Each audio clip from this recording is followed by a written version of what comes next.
वज़ीर-ए-आज़म पाकिस्तान जनाब मियां शहबाज शरीफ साहब ने अपने खिताब में ये फरमाया है और आवाम को मशवरा दिया है कि आइंदा होने वाले इलेक्शन में अवाम हम मौजूदा हुकूमत और PTI की हुकूमत का जायज़ा लेने के बाद हमारी परफॉर्मेंस को देखते हुए वोट दें। उनको ये ख्याल या उनका गुमान है कि उनकी कारकर्दगी जो है वो PTI की हुकूमत से बहुत बेहतर थी। मुझे नहीं लगता कि ये बात करने से पहले उन्होंने इस बात पर गौर व खौस किया हो या फिर इस बात की बुनियाद जो है वो सरकारी मशीनरी की सब अच्छा की रिपोर्ट बनी हो। बहरहाल जो कुछ भी है, वज़ीर-ए-आज़म साहब ने ये बात जो है वो कह दी है। अब देखना ये है कि मौजूदा PTM की हुकूमत जो है वो कौन से शोबे में तरक्की का जो है वो क्रेडिट लेना चाहती है। हाँ, एक क्रेडिट तो उनको ज़रूर जाता है कि जिस तेज़ी से और जिस सूरत से उन्होंने अपने जो मुकदमात हैं वो ख़त्म कर किए हैं, इसमें बहरहाल उन्होंने बहुत तरक्की की है। जहाँ तक ज़िंदगी के मुख्तलिफ शोबा है जो हैं पहलू हैं, उनको अगर देखा जाए तो उसमें मौजूदा हुकूमत की कारकर्दगी बिल्कुल सिफर है। अगर PTI की हुकूमत का से मुआवजना किया जाए तो हम देखते हैं कि PTI की हुकूमत में ज़र मुबादला जो है हमारे पास जो है ज़खायर 22 अरब रुपए के करीब थे, जो अब बिल्कुल ये ख़त्म होकर 2 अरब या 2.5 अरब रुपए तक रह गए हैं। इसी तरीके से महंगाई की शरह उस दौर में 12.5% थी, जबकि अब महंगाई की शरह जो है वो 38 और बल्कि अब तो 40% से भी बढ़ गई है। इसी तरीके से हम देखते हैं कि रुपये उस वक्त 179 पर था और अब रुपये की कदर कीमत जो है वो बिल्कुल ख़त्म हो चुकी है और डॉलर जो है वो तेज़ी से ऊपर जा रहा है और अब 300 रुपये भी मार्केट में नहीं मिल रहा। थोड़े अरसे के लिए डॉलर की कीमत जो कम हुई थी, लेकिन उसके बाद फिर वही डॉलर की उड़ान जो है वो तेज़ी से है और रुपये की बेकदरी जो है वो बहुत ज़्यादा हो चुकी है।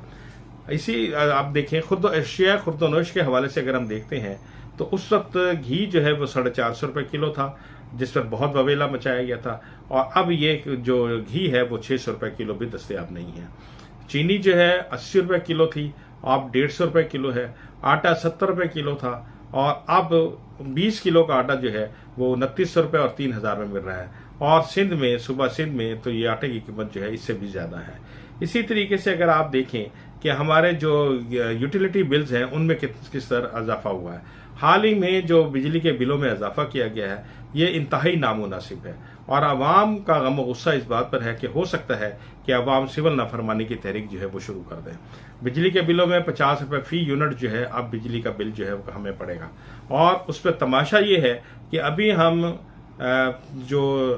TV की जो फीसें हैं वही भर रहे थे कि 15 रुपये इजाफी जो है वो हम अब रेडियो पाकिस्तान के भी देंगे, जबकि रेडियो पाकिस्तान जो है वो हम लोग नहीं सुनते और ना ही हम कौमी मीडिया जो है उससे कोई मुस्तफ़ीद होते हैं, क्योंकि कौमी मीडिया पर इस वक्त जिस तरीके का राज चल रहा है तो उससे बेहतर है कि आदमी जो है वो अपना सोशल मीडिया से ही इस्तेफादा हासिल करता रहे। इसी तरह अगर हम देखते हैं कि बैनुल-अक़वामी जो हमारे ताल्लुकात थे जो उस दौरे हुकूमत में गैर जानिबदारी की तरफ जा रहे थे और एक पाकिस्तान को खुद एतमादी हासिल हो रही थी, उसका भी सत्यानाश कर दिया गया है। उस वक्त रूस से हम सस्ता तेल लेने की कोशिश कर रहे थे, लेकिन अब जो रशिया तेल का बड़ा बवेला मचाया गया उसमें भी आप अंदाज़ा लगा लें कि जो जो घपले हुए हैं और जिस तरीके से अवाम को बेवकूफ़ बनाया गया वो अब कोई राज नहीं रह गया, बल्कि सारी कहानी सामने आ गई है। हाँ, PTI की हुकूमत में जो IT की जो सनत थी उसने बहुत तरक्की की। सैर और सियाहत जो है, हमारी सियाहत को बड़ा फ़रोग मिला, हमारी टेक्सटाइल इंडस्ट्री ने बड़ा बूम हासिल किया और हमारे जो एक्सपोर्ट जो है वो बहुत ज़्यादा बढ़ी। PIA पहली दफ़ा मुनाफे में गई और कोई भी चीज़ पाकिस्तान की जो है वो फ़रोख्त न हुई, बल्कि जो फ़रोख्त होने के करीब थी वो भी हमने उससे वापस ली। इसी तरह रेकोडेक का मसला जो है वो जो उस हुकूमत ने बड़े खूबसूरत तरीके से हल किया और उसमें जितना जुर्माना हुआ था उसमें खातर खा कमी जो है वो की गई। इसी तरह अब आप ये देखें कि आज के दौर में इस्लामाबाद एयरपोर्ट भी फ़रोख्त कर दिया गया है और दीगर अदारे भी फ़रोख्त होने के करीब हैं। हम आप सिर्फ ये बताना चाहते हैं कि अगर सिर्फ कारकर्दगी की बुनियाद पर आप वोट लेना चाहते हैं तो बहुत मुश्किल है कि PTI के अलावा किसी को भी जो है वो इक़्तिदार में आने का कोई इम्कान है, क्योंकि मौजूदा हुकूमत जो है अपनी कारकर्दगी के हवाले से बिल्कुल सिफर के मुकाम पर है और वो सिफर उसकी परफॉर्मेंस है। लिहाजा कोई भी बयान देने से पहले ज़रा अगर तकाबली जायज़ा ले लिया जाए और गौर व खौस करने के बाद जो है वो बयानबाजी की जाए तो वो ज़्यादा बेहतर है बनस्बत इसके कि आप बिना सोचे समझे कोई बात कर लें और वो बात जो है फिर बैकफायर कर जाए।